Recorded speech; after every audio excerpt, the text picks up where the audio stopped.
Hello, नमस्कार सर्वांना आणि वेलकम फ्युचर नर्सेस. सगळ्यांना वेलकम आहे आमच्या ड्रीम अचिव्हर्स गायडन्सला.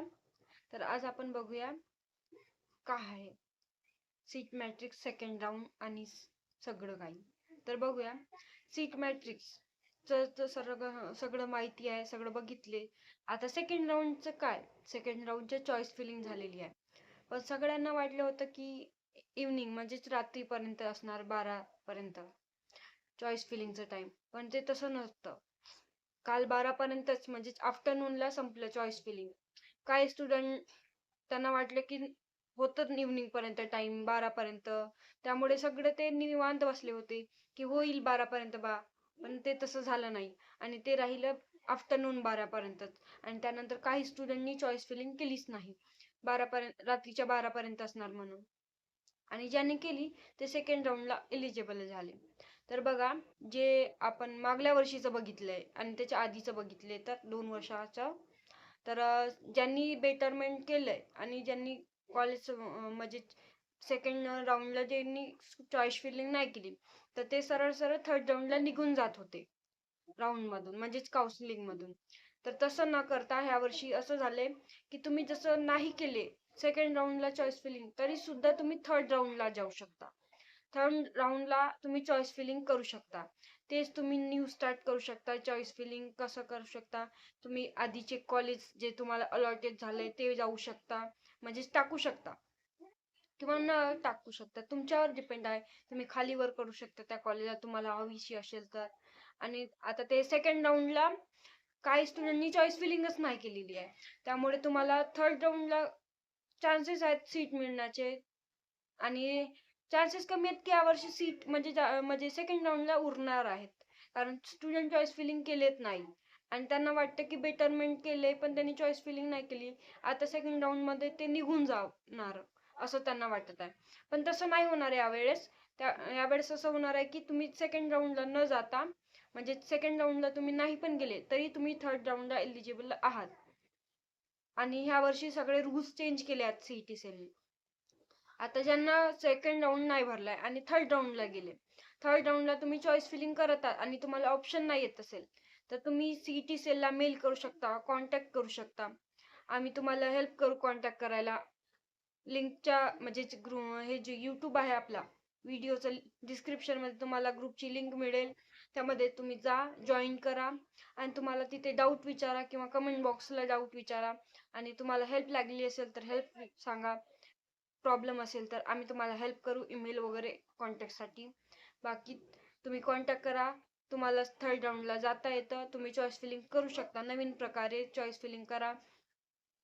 आणि आमचं 24 ऑगस्ट म्हणजे 6 ऑगस्ट 2024 ची त्या दिवशी डेमो लेक्चर आहे आमचं फर्स्ट सेमचं. तर तुम्ही जॉईंट व्हा, ज्यांना पॉसिबल होत असेल ते पॉसिबिलिटीनी जॉईंट व्हा आणि डेमो लेक्चर बघा. आणि रजिस्ट्रेशन ऑन आहेत आमचे, रजिस्ट्रेशन करा. आणि हेल्प होत असेल तुम्हाला आणि तुमच्या फ्रेंड्सला, जशी तुम्हाला हेल्प झाली लेक्चरनी आणि तुम्हाला डेमो लेक्चर कळलंय, तर तुमच्या फ्रेंड्सला सुद्धा शेअर करा हे व्हिडिओ, जेणेकरून तुमचे फ्रेंड्स पण लाभू म्हणजे हे बेनिफिट्स घेऊ शकता. आता मला तेवढी मराठी जमत नाही तरी सुद्धा समजून घ्या. आणि जमलं काही डाऊट आहे म्हणजे माझी मराठी कळली नाही कुठेतरी, तर तेही समजून घ्या. आणि नाही समजलंच मराठी तर तुम्ही कमेंट सेक्शनला कमेंट करू शकता. आमची म्हणजे मी कमेंट बॉक्स म्हणजे रिप्लाय करणार किंवा आमचे टीम मेंबर ज्यांना प्रॉपर मराठी येतं ते सुद्धा रिप्लाय करणार. तर कमेंट करा. जसं आता तुम्ही थर्ड राऊंड साठी चॉईस फिलिंग करत आहात, तर बघा, त्यानंतर तुम्ही चॉईस फिलिंग केले किंवा तुम्हाला इश्यूज आले तर तुम्हाला सांगितले ऑलरेडी मी. कमेंट बॉक्समध्ये कमेंट करा किंवा तुम्हाला हेल्प होईल, कॉन्टॅक्ट करा सीईटी सेलला आणि मेल करा. आणि त्यानंतर बघा, जे तुम्ही आधीचं कॉलेज अलॉट झालेलं आहे ते आधी कसं यायचं म्हणून सांगायले होते मी. तर आता कसं आहे, तुम्ही टाकू शकता किंवा न टाकलं तरी काही प्रॉब्लेम नाही, काही इश्यू नाही म्हणा. आणि जसं तुम्ही टाकलेच त्या कॉलेजला परत, तरी ते तुम्हाला सेकंड राऊंडला किंवा थर्ड राऊंडला तीच कॉलेज लागली आहे, तर तुम्ही त्या कॉलेजला परत, तुम्हाला बेटरमेंट हवं असेल किंवा रिटेन्शन हवं असेल तर त्यात तुम्ही त्याच कॉलेजला परत जावा. ऑलरेडी तर तुमचे डॉक्युमेंट सबमिट असणारच म्हणा, पण तुम्ही त्या कॉलेजला जाऊन बेटरमेंट किंवा रिटेन्शन, आता तुम्हाला नेक्स्ट राऊंडला जायचंच असेल अजून परत, तर त्या कॉलेजला अजून परत जाऊन तुम्ही बेटरमेंट करू शकता जॉईन करून. म्हणजे जॉईन म्हणजे भेट देणं असतं कॉलेजला. तेव्हा रिटेन्शन करू शकता किंवा बेटरमेंट. आता तुम्हाला दुसऱ्या कॉलेजला जायचं तर बेटरमेंट करा, किंवा तुम्हाला त्याच कॉलेजला आता राहायचं कंटाळले किंवा तुम्हाला ते कॉलेज आवडली असेल, हवी असेल, तर तुम्ही रिटेन्शन पण करू शकता त्या कॉलेजला. आणि तिथंच तुम्हाला वाटेल की न्यू डॉक्युमेंट्स लागतील किंवा न्यू प्रोसेस असेल, तर तसं काही होणार नाही. तुम्हाला तेच डॉक्युमेंट राहणार, तेच प्रोसेस राहणार. तुम्हाला नवीन कोणती पण प्रोसेस करावी नाही लागणार. तीच प्रोसेस, तीच डॉक्युमेंट, सगळं तेच होणार आहे. फक्त इतकं आहे की तुम्ही बेटरमेंट किंवा रिटेन्शन करणार. जसं मी आता तुम्हाला सांगितले, बेटरमेंट आणि रिटेन्शन आता तुम्ही केले किंवा त्या कॉलेजला त्याच प्रोसेस केले, डॉक्युमेंट्स दिले, तर बघा अजून काय करू शकता तुम्ही. आता रिटेन्शन केलंय तुम्ही त्या कॉलेजचं, तरी पण सुद्धा तुम्हाला फी स्ट्रक्चर वगैरे सगळं बघावे लागेल. काय इश्यू आहेत, काही कॉलेजला इश्यू आहे का, सगळं बघावं लागेल. आणि बघा तुम्ही स्टडी जेवढे केले तेवढं पॉसिबल होईल की तुमचे मार्क्स चांगले येतील, तुमचं सेमिस्टर निघेल. आणि सेमिस्टर अडकले, तुम्हाला सेमिस्टर बद्दल मी सांगितले नाही म्हणा मागल्या व्हिडिओमध्ये. मी फक्त तुम्हाला तुमची एक्झाम कशी होतील, तुमचा एक्झाम पॅटर्न थोडंफार सांगितले. तर थोडं बघून घ्या एक्झाम म्हणजे तुमचं कसं होतं, एक्झाम मध्ये काय होते.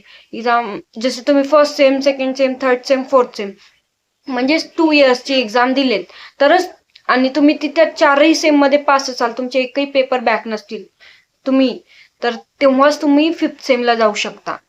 तुम्ही ऑल ओव्हर 2 इयर कम्प्लीट म्हणजे पास आउट पाहिजे, तेव्हाच तुम्ही 3rd इयरला जाऊ शकता 5th Semla. 5th same 6th same clear असलेच तरच तुम्ही 7th सेमला जाऊ शकता, नाहीतर तुम्ही जाऊ शकत नाही. आता कोणते कोणते कॉलेज असं आहे की तुम्हाला नेक्स्ट बॅचला बसवून देतात, पण युनिव्हर्सिटी घेत नाही पेपर तुमचे, असं असते. त्यामुळेच तुमचे क्लिअर असायला पाहिजे पेपर्स. बाकी तर तुम्हाला ओव्हर सांगितले मी, आणि डीपली पण सांगितले एक्झाम पॅटर्न बद्दल, काय आहे काय नाही. 75 मार्क्सचं थिअरी, 25 मार्क्सची इंटरनल, सगळं सांगितलंय म्हणा. तसंच फर्स्ट सेमला तुम्हाला प्रॅक्टिकल नसतो. सेकंड सेम पासून F1 असल्यामुळे, F1 फर्स्ट तर असतो म्हणा फर्स्ट सेमला, पण सेकंड सेमला असल्यामुळे F1 second exam second Semla होतं. त्यामुळे F1 चे एक्झाम असल्यामुळे सेकंड सेमिस्टरला प्रॅक्टिकल असतं तुम्हाला. बाकी तुम्ही फोर्थ सेम पास आउट केले तेव्हा 5th सेम, आणि 5th same 6th same pass out केले तेव्हा 7th सेम एक्झाम येते. आणि 7th सेम पास आउट केलेच तर तुम्हाला 8वा सेम लास्ट इयरचं एक्झाम देता येतं, आणि डिग्री त्यानंतर. असं असते एक्झाम पॅटर्न. त्यामुळे थोडं लक्ष द्या, आणि जेवढे तुम्ही एफर्ट्स टाकाल तेवढं तुमचं प्रॉफिट होईल. आम्ही तुम्हाला गाईड करू. जेवढे तुम्ही एफर्ट्स केले तेव्हा तुमचा फायदा होईल, आणि तुम्हाला जिथे जिथे गायडन्स लागेल तिथे तिथे आम्ही तुम्हाला गाईड करणार आहोत. तर आमच्या व्हिडिओला कंटिन्यू म्हणजे लाईक करा जे तुम्हाला आवडले, जे तुम्हाला प्रॉब्लेम गेले, जिथेही तुम्हाला कुठे नाही समजले तर आम्ही आपल्या ग्रुपला जॉईन करा. तुम्ही डिस्क्रिप्शनला तुम्हाला लिंक तर मिळेलच म्हणा, तिथे जॉईन करा ग्रुपला. काही इश्यूज असले तर सांगा, किंवा कमेंट बॉक्स तर ओपनच आहे म्हणा, तिथेही सांगू शकता तुमचं काय इश्यू आहे. काही कॉलेजवाल्यांचं प्रॉब्लेम असला, काही कोणताही इश्यू नर्सिंग बद्दल किंवा काही डाऊट्स असतील तर आम्ही तुम्हाला हेल्प करू, आणि तुम्हाला तुमचे प्रॉब्लेम सॉल्व्ह करू. आणि हे व्हिडिओ आवडलेच तुम्हाला, किंवा तुम्हाला तुमच्या फ्रेंड्सला सांगायचंय, किंवा तुमचे नर्सिंगचे फ्रेंड्स असतील, किंवा तुम्ही स्वतः नर्सिंग करत आहात, तर तुम्ही बघा तुम्हाला काही इश्यू आहेत तर तुमच्या फ्रेंड्सला शेअर करा, तुम्हाला व्हिडिओ आवडले असतील तर. बाकी कमेंट करा जे प्रॉब्लेम आहेत, किंवा काही नवीन ज्याच्यावर व्हिडिओ पाहिजे तुम्हाला, किंवा नवीन काही इन्फॉर्मेशन हवी असेल त्याबद्दल आम्ही व्हिडिओ तयार करू प्रॉपर. त्यासाठी कमेंट करा. तुम्हाला व्हिडिओ आवडले असेल तर लाईक करा, शेअर करा आणि सबस्क्राईब करा. धन्यवाद.